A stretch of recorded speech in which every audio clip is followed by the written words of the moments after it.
where I like to fish with these skipping plastics.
Jack season is here, 100%. I've been watching on Facebook the last week or so and there's loads of jacks turning up, so thought I'd get out and give it my first shot. I've got my reels back from Duncan and I'm really excited to be throwing them now. They're mint, they just feel fantastic. So I've got 4 of my Carados out this morning, probably only used one, but I've got 2 skip casting rods set up. I've got 2 of my heavier bait casting setups. So I'll take you through my lures that I've got with me this morning, and then I'm going to go through the tactics that I'm going to be using this morning to hopefully get onto some jacks and how I see it this morning. So I've been to Fuel. It's my favourite little brekkie joint on the way down to my fishing holes when I head south. So I've got the last of my burrito and a coffee.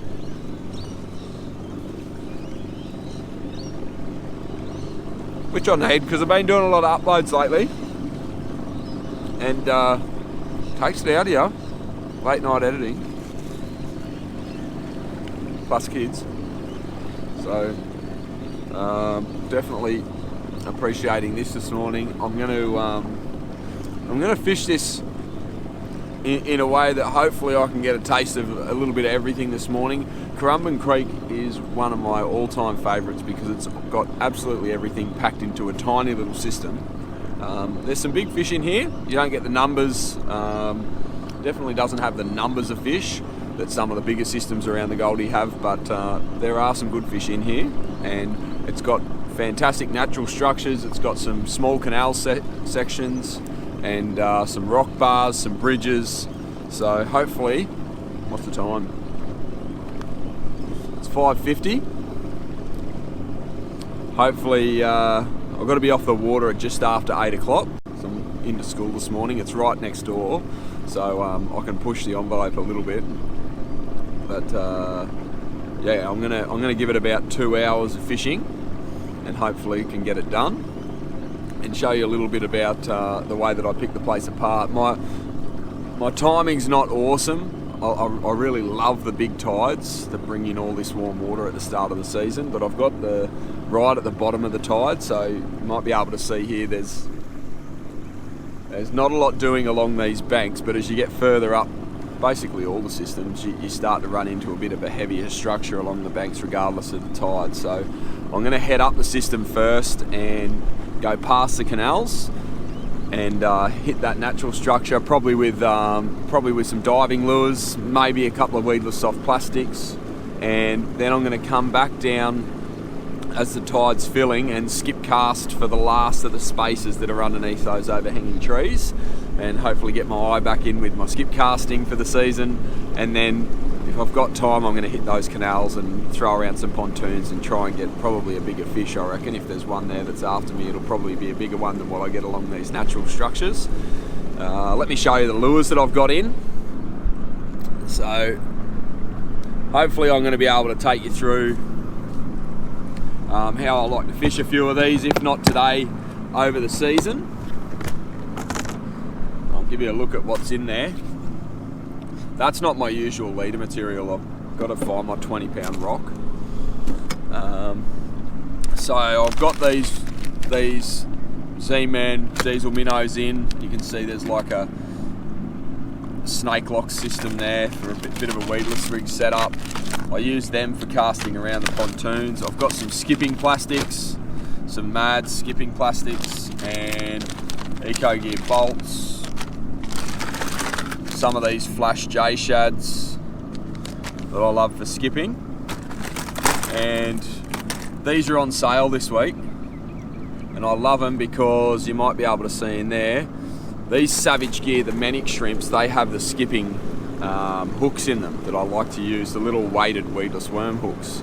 So I don't know if they're still $5 in the shops, but the weighting on that little worm hook is the way to go, I reckon, and they're my favourite. So I just buy them. I mean, the shrimp are fine as a lure, they're fine, but I buy them for the hook. I've got one of these Beerwah plastics in, already rigged, so I'm going to give that a go and see how they go. I've been hanging to get my hands on some of them. Some jig heads to throw in around the pontoons. I've got one of these new Lucky Crafts. This is the 78DD, so it's a smaller version of what's been available this far. So I'm going to give that a go. And what else have I got? I've got another little shallow Lucky Craft. I've got a custom GK custom painted cherry blood. And I've got a couple of these jackal squirrels, which I've just uploaded a video earlier this week on the jackal stuff that's coming this year. He's got some awesome new paint jobs coming. One of them's a red dog, which I've got to get my hands on and fish that, painted up like a baby jack. But I will be using that one this morning. I love the natural colours in Currumbin. And I've got one of my all-time favourites, the Tiemco Sumari. So you can see that it's been a little while since I've been out jack fishing. Some of the hooks are a little bit worse for wear. They need replacing, so I'll do that. But yeah, there'll be plenty of this skip casting going on with these little weedless hooks as well. So have a look at Currumbin. It's just such a beautiful system. There's no reason why all the boaties and all the water sport lovers get out on this creek first thing in the morning. So yeah, I thought about getting after a big floodie down the mouth first thing, but there's just so much action on the water before sort of 8 o'clock that I'd rather go somewhere else where it's a little bit quiet. So anyway, we'll get into it. Sun's just come up. There's a lot of bait already. I've just seen a lot of bait, and that's what you want first thing in the morning. There's a little bit of tidal movement. Hopefully, as it starts to fill, I can skip in under a whole heap of these overhanging trees and mangrove systems and things like that. It's full of. There's already bust ups in there, like lots of jelly prawns in here this time of year. In around those little drain sections, you'll pick up like brim trevally, stuff like that, jacks. I did a video earlier this week, or maybe last week by the time this goes up, that's got some top water lures on. The sugar pan and the little MMD prawn, they're fantastic in here this time of year, springtime and then heading into summer. Alright, enough of this, we'll get into it. Start having a go for a jack.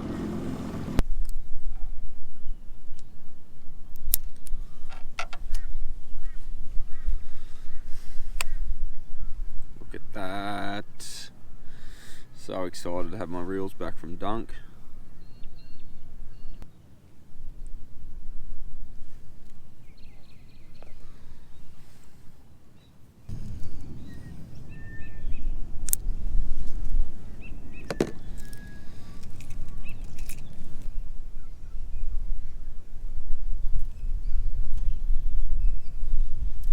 I just want to show you these shrimp. I get a lot of questions about the hooks that I use for my skip casting, so I'll just take them out of these. These are those Manic shrimp, and that's it there.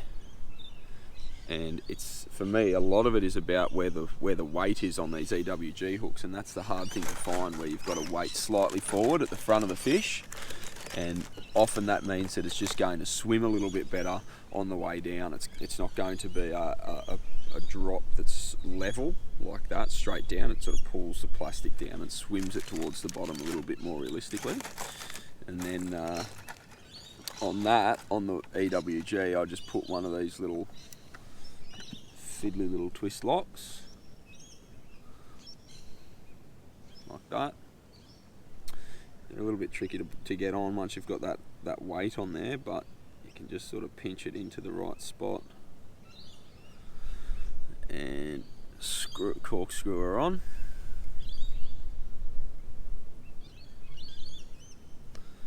So they're a little bit fiddly.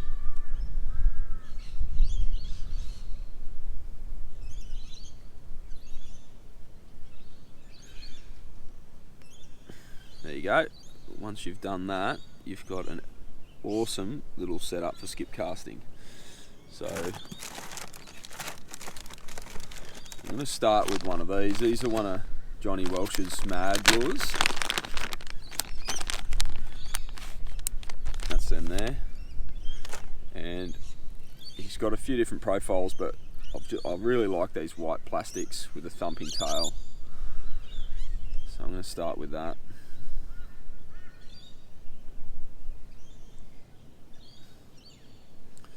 Just twist him onto that twist locks.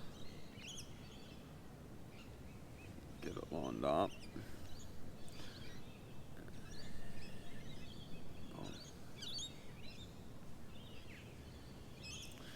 That's how they sit. So the hooks, you can kind of cheat a little bit and sit the hook just a little bit proud of the weedless setup. You'll still, you won't be catching up on too much stuff, but your hookup rate's slightly better if you just cheat a little bit. And then I'll just run like a loop knot onto it. It's just a perfection loop.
Well, it hasn't really happened this morning, but what I might do is just talk you through the different spots that I'm looking for with the different presentations and lures. You can see I've got this weedless presentation here, this Eco Gear bolt. I've got on the end of this one, I've got a jackal squirrel, and then I've got a Z-Man, like a 4-inch Z-Man on a 1/2 ounce jig head there. That's usually for around pontoons. And these weedless presentations, they're just brilliant for skip casting in and around like crazy heavy cover. You can see there's all this fallen down brush and stuff, and it's really too hard to get a diving lure in on. So I just love skipping these things in. All that fallen timber, jacks live in there, and you can't really get in there with anything else. Even a popper over the top of it often will get snagged up. So that's where I like to fish with these skipping plastics. So I've sort of been looking for stuff like that this morning, and just pumping this little 4-inch Eco Gear bolt in. The idea is you want to get it as deep and as nasty deep in there, like the craziest spot you can stick it, you want it to land in there and skip right in hard under cover. The other spots that I'm looking for, and it hasn't really happened because the tide hasn't come up enough, is the big overhangs, and you want like that much, like half a foot of space in there to fly these little weedless plastics in under. The jacks love to get up in there and ambush bait when that's happening, but hasn't really found the opportunity this morning to get in and do that stuff. This big jackal squirrel, the 79, I think it's a hang tune actually. It's got that big extra heavy hook at the front there. I'll fish that around big isolated timber. So all these bridge pylons, silly as it is, like throwing a $25 lure around bridge pylons is sort of hard in mouth stuff, but it's the way you got to do it. If you want to get a jack, you got to go sort of all for the glory. You can't sort of hedge.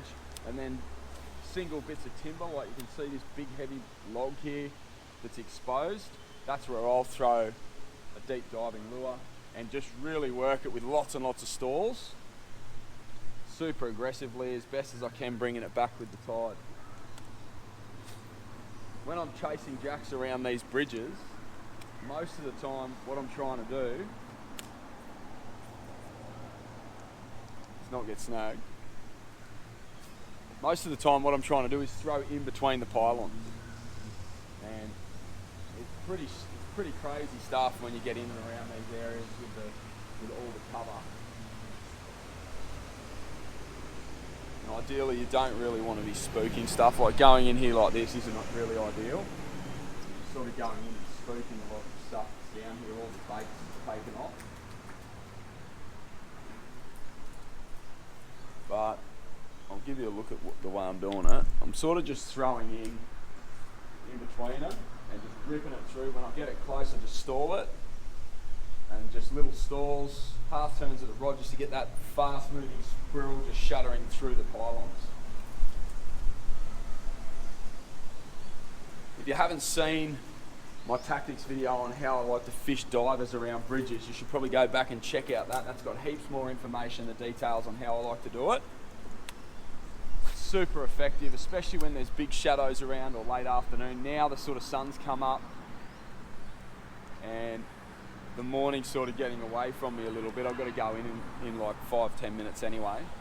But some of the sections that you want to pick, the end pylons obviously, these shadow lines, you might be able to see that shadow line there. Yeah, and ideally when you're casting in between, you're trying to get down as deep as you can, so you can see my rod tips down. I'm trying to get that lure down near the bottom where the jacks are sitting, and even like stupid casts in there against the bank, because often they'll be up against the bank, and if you hook it, you've got to race in, pop it through, and cross your fingers, hope you can get it out. But that's a real quick version of how I like to fish these areas. Usually it's with these diving lures. You can do it with sort of weighted plastics as well, especially if there's more brush in here and sort of trees and stuff pushing up against sections, especially after flooding rain or heavy tides. You get all those laydowns, you know, balling up on the end pylons. Maybe it's better to use like a Xeric live shrimp, or you know, an Akuta prawn, or you know, a weedless Z-Man or something like that on a snake box. So I usually, the way that I choose my banks too, this one's all fully lit with the sun now, so I'll generally sort of try and find the sections that are covered with the shadows. And you can kind of see from the run of the water that there's sections as it comes around here where there's a bit more tidal flow and it pushes over these rocks here, so it comes down really steep and there's a really defined edge there. First thing in the morning, it's probably worth throwing something like a Lucky Craft G-Splash or a surface lure like a popper and just sitting it in along that rocky edge.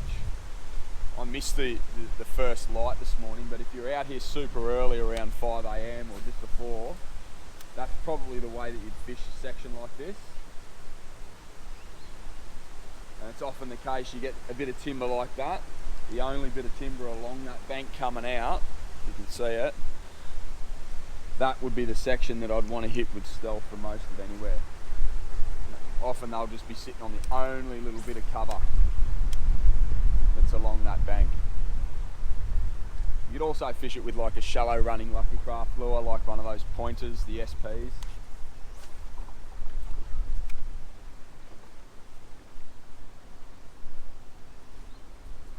So there's a couple of different options for the lure choices that I'd make. You can see like this big bit of timber here, that's prime for me with a diving lure, just to run a diving lure right along the edge of it. And a lot of the time the jacks will be right up underneath that butted end, right in against the shallow edge there. You know, barra will often sit at the end of the structure, like out in the deeper water, off the end of it, but the jacks tuck in underneath it where they can get into the shallows there and try and catch the bait that's trying to scoot around on the shallow side. So I try to fire my lure right in up against the back end there. And it's real jerk bait style fishing, just kind of like popping it along the edge of the structure there. Oh, I'm on. Oh, dropped it. Little brim came up. Grabbed my squirrel.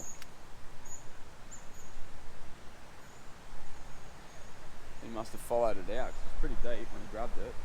Oh no, there's structure down there, eh?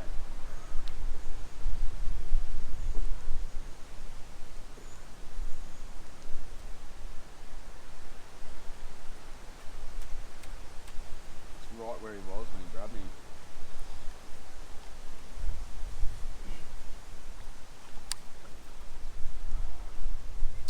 Alright, so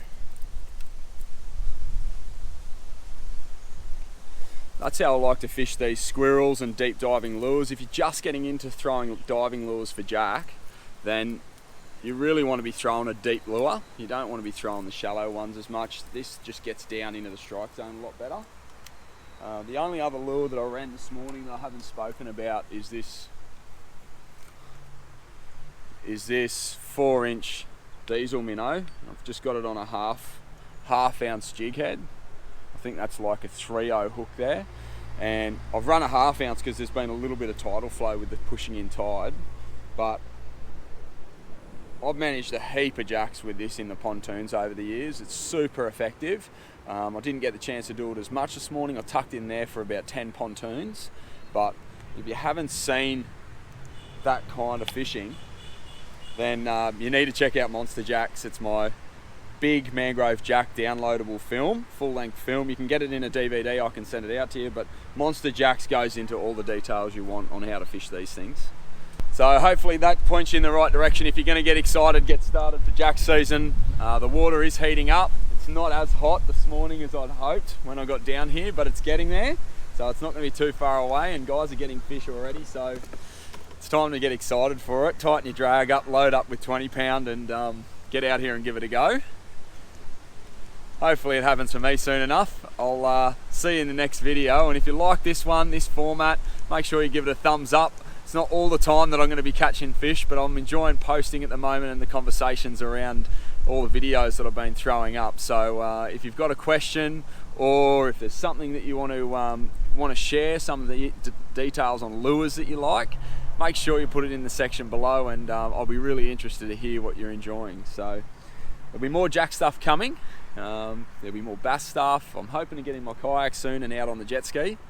So there's plenty happening over the next few months. It's the best time of year to get out and do it. I'll see you out here soon, or in the next video.